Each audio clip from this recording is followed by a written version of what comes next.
So, hello po mga ka-blade. Shout out lang po sa may-ari nito, nag-order nito. So, ito na po sir yung keeping natin na 18 inches. So, kabilang po sa condition natin ay ititest po sa pako at saka tubo. So, ito na po sir.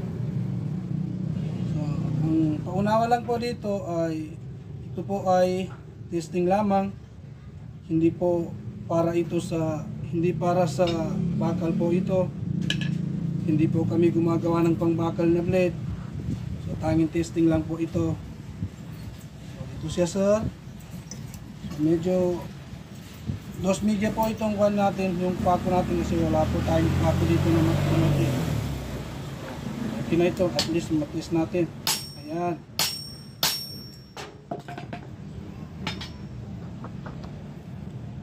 Ayan.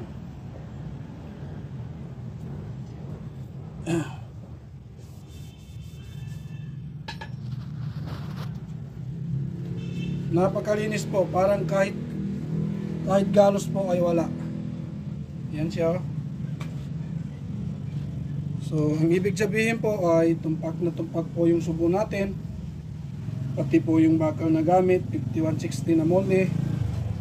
So ito na po siya sir. Ito po yung tube.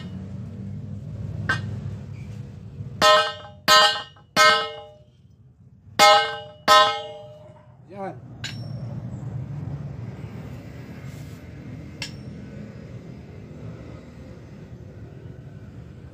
Matilag, malinis. So, yan po yung nakikot. Mga mga mga so, ako rin pagkakal po. Ganda po yan po. Yung nabas ng ganda. So, kamas. Patapos ko po ng mga pwede mga kapatid. Yan, kita po yung sarap. Ganda. So, ayan po. Mga mga kapatid.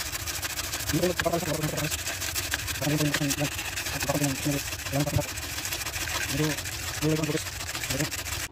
Ilaw-ilaw, magandang po. Tani, wala po, bilis na po. Tapos na po natin plat yung lubak-lubak. Alam pa tayo na mahapos dyan na parang magkili o parang sandal o grinder.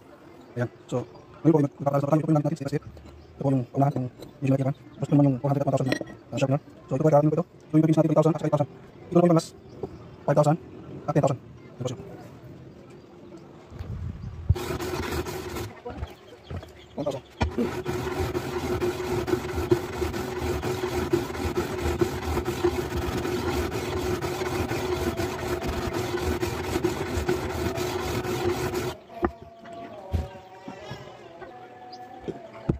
Ngayon, 2,000 naman.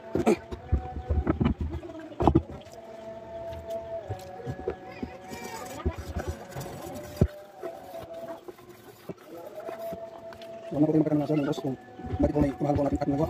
So, pinapagkakas po nyo ay maganda sa proseso. Pagkat po natin na ihasa po dito ay gawa na po natin ng tuluhan. Ito ay handol at saka sabat. So,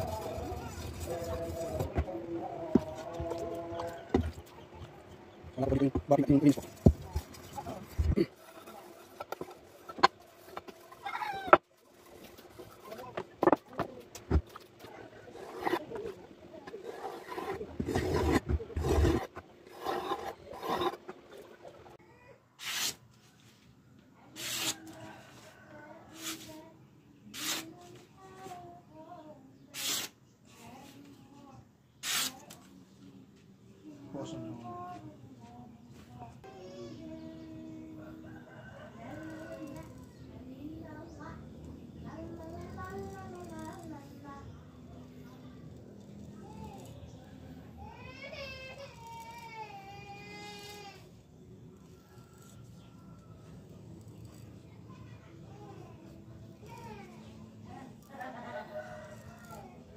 Yeah.